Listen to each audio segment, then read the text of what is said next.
Oh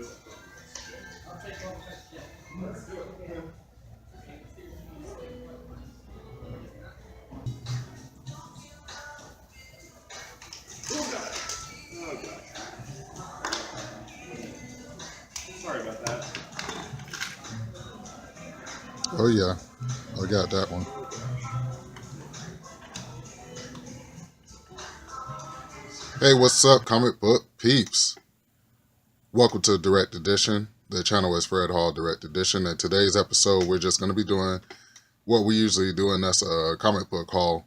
But before we get into it, I just wanted to show you my Hulk picture that I actually have down here in the dungeon. This Incredible Hulk picture actually makes me laugh every time I see it because when my wife's grandma came up to visit, I had this hanging in the room, and she got up about 11 o'clock and she was like, "Hey, Fred." I was like, "¿Qué pasa, abuela?" She was like, "Could you please take that picture down off the wall? It scares me." So every time I look at this picture, I kind of chuckle a little bit because it's pretty funny to me, and that's a pretty funny story. But you know how we do it on Direct Edition. Let's get into our sponsor, okay? And this episode of Direct Edition is brought to you by my fake Darth Maul from China. All right, so you know how we do on Direct Edition. Let's get into some comics. All right, so I'm not even gonna lie to you. I'm a little ashamed of my Incredible Hulk collection down here in the dungeon. It's not as big as it should be. I've definitely always been an Incredible Hulk fan. When I was growing up, you had the TV show and all that other kind of stuff. So this is an Incredible Hulk from 1986. It says when Zax attacks. What a shocker. I really bought it because you got Joe Fixit over there in the corner, and I thought it was cool. It's an old crusty dusty from 1986. And the cool thing about Joe Fixit is Joe Fixit, which is the Gray Hulk, he actually transforms into the Gray Hulk when the moon comes out. And he's a gangster. He rules Las Vegas. So the Gray Hulk is a pretty funny character. I think he's very cool. He's like a gangster side of the Incredible Hulk. And everybody knows that the first, 6 issues of the Incredible Hulk, he was actually gray. But the printing press couldn't keep up with the gray skin. So it was easier to turn him green. And that's where we have our, iconic green Incredible Hulk comes from. But it's cool that they sometimes turn him back to gray because of his first, like I said, about 6 issues, he was actually gray. So this is number 327, which is an old school, 1986. Number 468. Just bought it just because, Banner and the Hulk are on the front cover. So 468, plus it was 50 cents. So, hey, what the hell? Number 24, from when they relaunched the series again. That's John Romita Jr. artwork on the front cover. You know how I feel about his artwork. I'm not going to be negative about it. But that's the Incredible Hulk. That's Abomination's hand. And that is Betsy Ross when she was considered to be dead. If you allow my sexy fingers to interrupt the video, there she is right there. So, the Intelligentsia, who is like MODOK and a couple of more smart villains, actually got together and bought Betsy Ross back, and she's now the red She-Hulk, which is pretty cool. I hope you guys just didn't hear me scratching my hair because it was just itching a little bit. But anyway, yeah, so that's pretty cool, man. I love this cover. You want to see a real cool cover, man? This is a real cool cover. This is Incredible Hulk number 46. It's like a blood red cover. Definitely love this. It reminds me of kind of like a horror movie cover. So definitely had to pick this up, man. Very cool. Number 55. This is a 25-cent cover. I remember when I went in a comic book shop. Well, this would be my second one. I remember when I went in a comic book shop, they had a couple of 25-cent covers. This is one. Fantastic Four was one. I even think Red Sonja went to 25 cents, and the Star Wars Legacy was 25 cents. So I definitely picked all those up, and I was very happy. And this is my second copy. I wish I can plug in the holes and plug in the gaps of this run, but you'll see. So this is 55, number 56 with Creel. Creel is Absorbing Man. So Absorbing Man. Anything he touches, he can turn into. So that's basically what they're trying to say. He touched the Incredible Hulk and turned into him. So that's a pretty cool split cover. Really like that. So that's number 56. And I got some holes in this run. So I'm looking for a 57 and 58, but I got 59 Absorbing Man. So I definitely have to finish this run. Pretty cool covers too, man. Look how Creel is just looking so menacing. And he actually has the Incredible Hulk in headlock, which I can't understand. He Absorbing Man must be powerful, man, if you could put the Incredible Hulk in a headlock. But that's pretty cool covers, man. Love these covers. But if you really want to see a cool Incredible Hulk cover, this is Incredible Hulk number 60. Wow, man, I love this cover. And this dude artwork I've seen in the Dark Avengers. Definitely remember his artwork. I know. Let me get the artist's name right quick. Mike Deodato Jr. His artwork is sick, man. Love this cover. This is probably up there with one of my favorite Incredible Hulk covers. So that's Incredible Hulk number 60. All right. So I think one thing I'm going to start doing is I'm going to start picking up these Planet Hulk covers when I see them, but they're so rare, man, because everybody loves the Planet Hulk. That cartoon movie is off the chain. I really like it too. But yeah, I think I'm gonna start picking up some of the Planet Hulk runs, even though I have it in trade paperback. So yeah, this is pretty cool. This is Planet Hulk number 98 and Planet Hulk 99.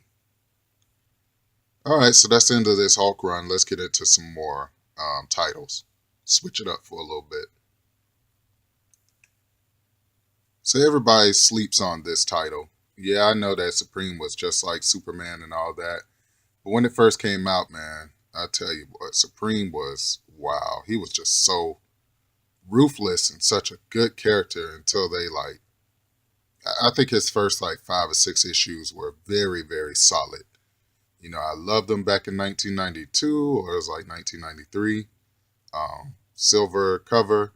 So, and the funny thing about this book is no matter where I look for it at, they're always ticked up on the spine. So it's very hard to find a near mint copy. You know what I'm saying? But Love Supreme, man, not only was I able to re-pick up my childhood number 1, but I picked up number 2.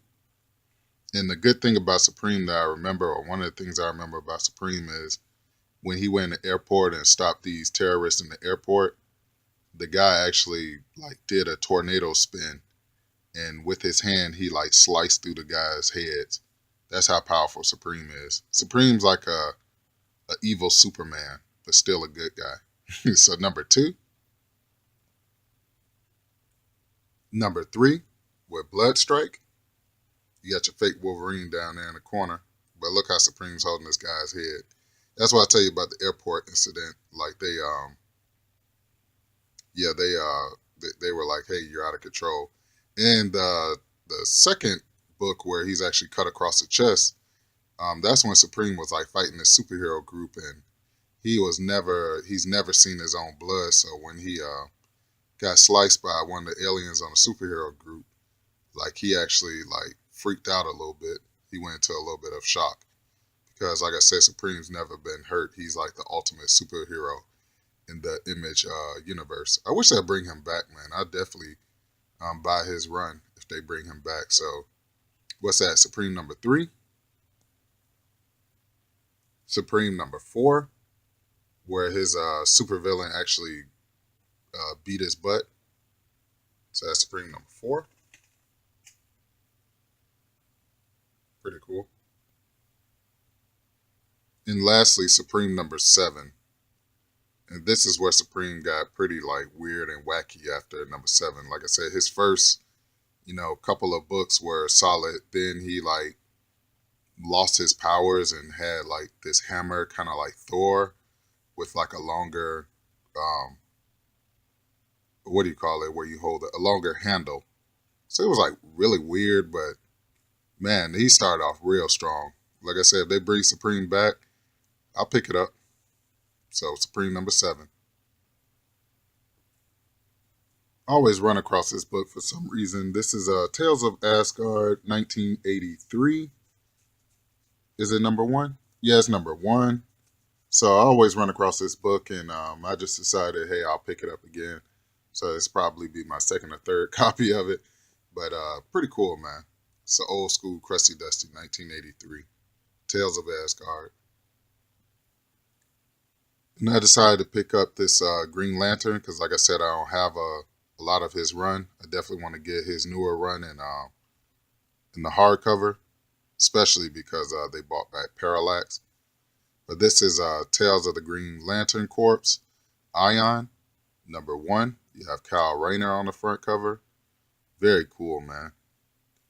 If you allow my sexy fingers to interrupt your video, let's see what year this is. This is 2006. So pretty cool, man.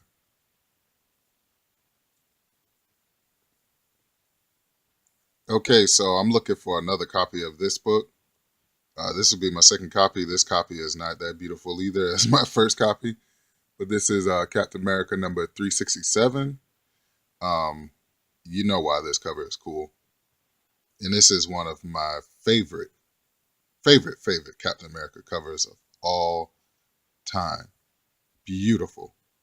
Magneto, it makes sense because Magneto is in the Holocaust and you wonder why he never went after Red Skull. At the end of this book, Magneto leaves the Red Skull in a bunker with just some water. And he flies off and you just see Red Skull like looking crazy and screaming. And this is a very, very cool book, man. Because I think when Magneto was going after him, Red Skull had some robots, which is pointless against a master of magnetism. So, man, I'm telling you, if I ever see this cover out in a while again, or a couple of them, I'm going to pick all of them up because I just love this cover, man. It's very cool.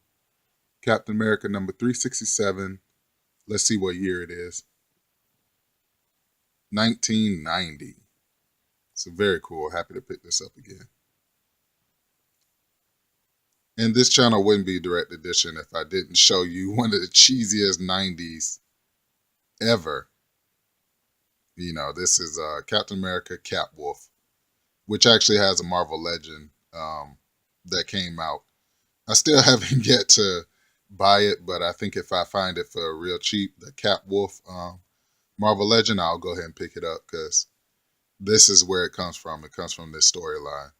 And the way they did Wolverine, man, like Captain America just like slashed Wolverine and beat him up. I was like, damn. You know what I'm saying? They kind of played Wolverine in this run. But anyway, very cool, very 90s, very weird, but definitely love it. Love this cover. Happy to pick it up. So it's Captain America like that. We have a Kingdom Come special. I still haven't picked up all the Kingdom Comes, and I definitely want to get into that run. But this is a Kingdom Come special, Justice Society. This is a one-shot. This is from January 2009. And what happened in the Kingdom Come run is a lot of superheroes had retired, and they just stopped being superheroes, but they had to all come back and be superheroes again because it was a world threat. So pretty cool, man. Alex Ross, you can't beat his covers. They're very real. when it comes to his drawings. He's very much a painter to me. I like Alex Ross illustrations. They're very unique and one of a kind. But I thought this Superman on Superman cover was very cool. Look at the red eyes. Just look at this cover for a minute. Let me tell you something. That is so hard. Love it. So yeah. So we're at the point of the video where you asked me, hey, Fred Hall Direct Edition, what are you reading right now? And this is what I'm reading right now. This is Black Panther. My sister actually sent this from me from Awesome Con, and I appreciate it. Thanks, Jaleesa. You're the best little sister a brother can have. And I thought it was pretty cool, man. So definitely reading this right now. Haven't even really cracked it open, but I said I'm, about to crack it open probably today. A Nation Under Our Feet, Book 1. Here's a pretty cool look at the front. And here's a cool look at the back. It collects Black Panther 1 through 4. Pretty cool, man. So the funny thing is, I'm not only reading this right now, this Black Panther, but I'm also still reading this Teenage Mutant Ninja Turtles. Change is Constant. Not only am I reading that, but I'm still reading this big ass Predator omnibus. Oh, excuse the language. But I'm still reading this big old Predator omnibus. So, man, thanks, Comic Book Window. I've been reading this for about a month now.